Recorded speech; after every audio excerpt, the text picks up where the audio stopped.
Welcome to the SchiffGold Friday Gold Wrap, your overview of this week's precious metals news. It's Friday, August 16th. I'm your host, Mike Maharry. Thanks for tuning in.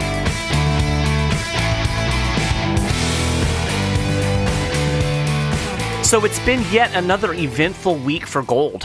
The price of the yellow metal has yo-yoed throughout the week, moved up and down by various events that have pushed their way through the news cycle. The first big move was down. Earlier this week, gold took a 1-2 punch as President Trump apparently blinked in the trade war, and inflation numbers came in a little bit higher than expected. Now, stock markets surged as gold and silver both dropped after U.S. trade representatives said they would delay some of the additional tariffs recently announced by President Trump a couple of weeks ago, and even exempt some products. The Dow closed 372 points higher on Tuesday. Meanwhile, the price of gold dropped below $1,500 briefly before rallying back above that key number later in the day. But gold actually began selling off before that trade war news, when the consumer price index number came in hotter than expected.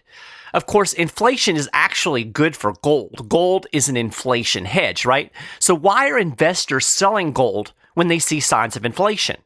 Well, because they still believe the Fed is going to try to fight it. They still believe that Powell and company might just back off rate cuts, or maybe even raise rates to fight inflation. This is a case where conventional wisdom is wrong. I've said this over and over again. The Fed can't raise rates anymore. It's going to have to keep cutting. There is just too much debt. Government debt, corporate debt, consumer debt. The economy cannot function with higher interest rates. That's why the stock market completely tanked last fall. So no, the Fed isn't going to fight inflation, even if it wants to. As Peter Schiff put it in his podcast this week, the Fed is going to take rates back to zero no matter what these numbers are, because the economy is going into recession, even as inflation rises. As far as the trade war stuff, look, I don't even know what to say about it. Every trade war tweet creates these huge market swings. I almost feel like the trade war has become a policy in and of itself. It's taken on this life of its own. It's like there really isn't any intention of ever resolving it. It feels like it's more useful for Trump to have a trade war than it would be to win it. I mean, anytime the president wants to divert attention from something else, all he has to do is tweet some trade war rhetoric and the markets will run around like Pavlovian dogs. Anyway, the bottom line is Trump blinked, or he appeared to blink, and the stock markets threw a little party. Gold was left standing outside with the other uncool kids. But that party did not last very long. On Wednesday, the bond market flashed recession, and the stock market had its worst single day of the year. The Dow dropped 800 points, and the S&P 500 shed about 3% after the 10-year, 2-year Treasury yield curve inverted. Gold rallied, gaining about $14. Now, it was the first time the yield on the 10-year bond has dropped below the 2-year Treasury yield since June 2007, the cusp of the Great Recession. This is significant because yield curve inversions have preceded all 9 recessions since 1955. So here's the Finance 101 simple explanation of what's going on. In general, investors demand a higher rate of return for locking their money up in long-term bonds, and yield curves normally tend to slope upward. The rate of return on a 2-year bond will typically be less than the rate of return on a 10-year.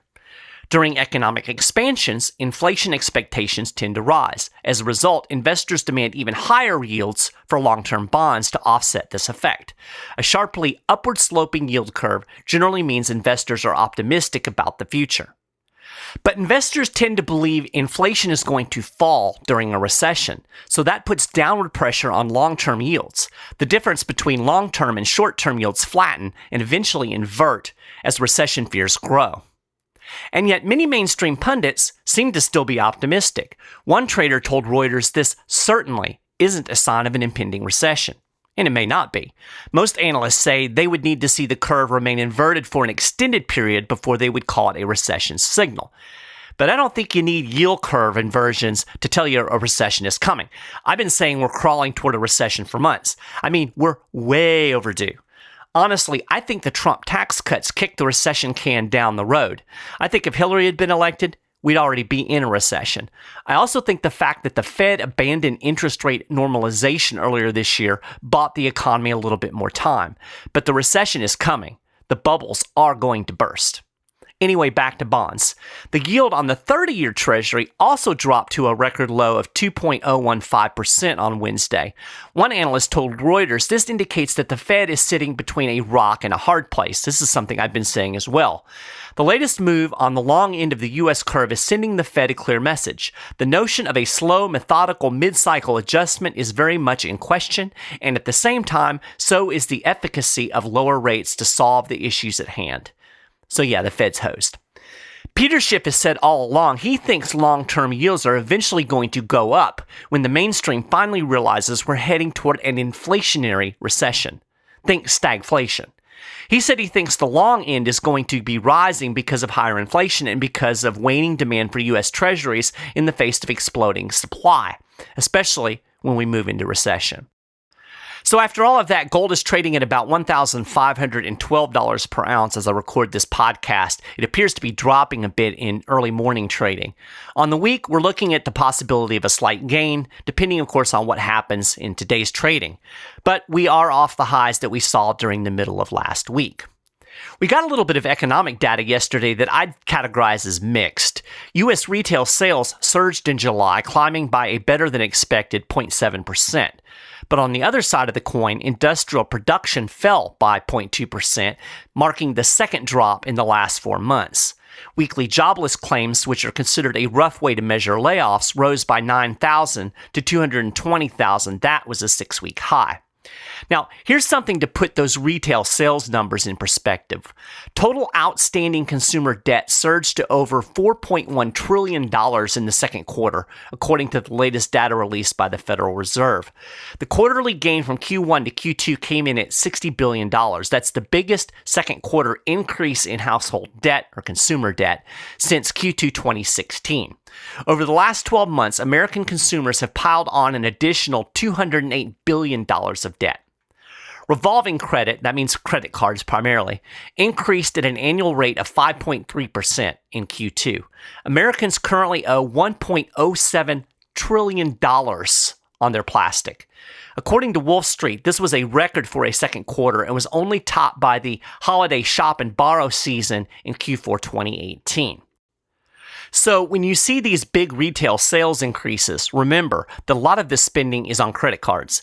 Basically, American consumers are propping up the U.S. economy with money they don't have. Meanwhile, bankruptcies are increasing. While still below Great Recession levels, analysts say there is an uptrend. According to data released last week by the American Bankruptcy Institute, U.S. bankruptcy filings rose by 3% in July 2019 from July 2018. Another bit of news from across the pond. Analysts say gold could surge to over $1,600 an ounce, with the European Central Bank looking at releasing a significant easing package at next month's monetary policy meeting. In an interview with the Wall Street Journal, Finnish Central Bank Governor Olli Rehn raised the prospect of new easing measures. He said, quote, "It's important that we come up with a significant and impactful policy package in September. When you're working with financial markets, it's often better to overshoot than to undershoot, and better to have a very strong package of policy measures than to tinker." As one analyst put it, everyone is now cutting interest rates aggressively, and in a race to the bottom, gold wins. I want to close the show out with a bit of history that I bet you didn't hear mentioned in the mainstream. 48 years ago yesterday, Richard Nixon closed the gold window. In a nutshell, that severed the dollar's last connection to the gold standard, making it a purely fiat currency. By fiat currency, I mean it is backed only by the good name of the U.S. government. When he announced the closing of the gold window, Nixon said, quote, "Let me lay to rest the bugaboo of what is called devaluation." And he promised, "Your dollar will be worth just as much as it is today." This was a lie. According to Consumer Price Index data, the dollar has lost more than 80% of its value since Nixon's fateful decision. Meanwhile, the dollar value of gold has gone from $35 an ounce to about $1,500 an ounce. Practically speaking, that means if you had stashed an ounce of gold along with $35 under your bed in 1971, today the value of that gold would buy you an expensive tailored suit. The $35 in cash, that won't get you a pack of fancy underwear. This was predictable, of course. It's a predictable consequence of abandoning sound money. Of course, it has been a boon for the government. With nothing backing the currency, the central bank can create dollars at will, and it does. This allows the government to borrow and spend. With the gold standard, there would be no $22 trillion federal debt. So thanks, Tricky Dick. We appreciate you ruining our money. If you want to learn more about how to make the best of your investments in this world of fiat money, I highly recommend talking to a SchiffGold precious metal specialist. They can explain the nuances of what's going on and help you protect your portfolio from the erosion of the dollar that is only going to continue. Just call 1-888-GOLD-160. Well, that is a gold wrap for this week. You can get more details on all of these stories and more, and keep up with the latest precious metals news and analysis throughout the week at SchiffGold.com/news. If you haven't done it, you can subscribe to the Friday Gold Wrap over at iTunes or on the SchiffGold YouTube channel. You'll find links for all of this stuff and other goodies on our show notes page. So once again, thank you for listening to the podcast, and I'll talk to you again next week.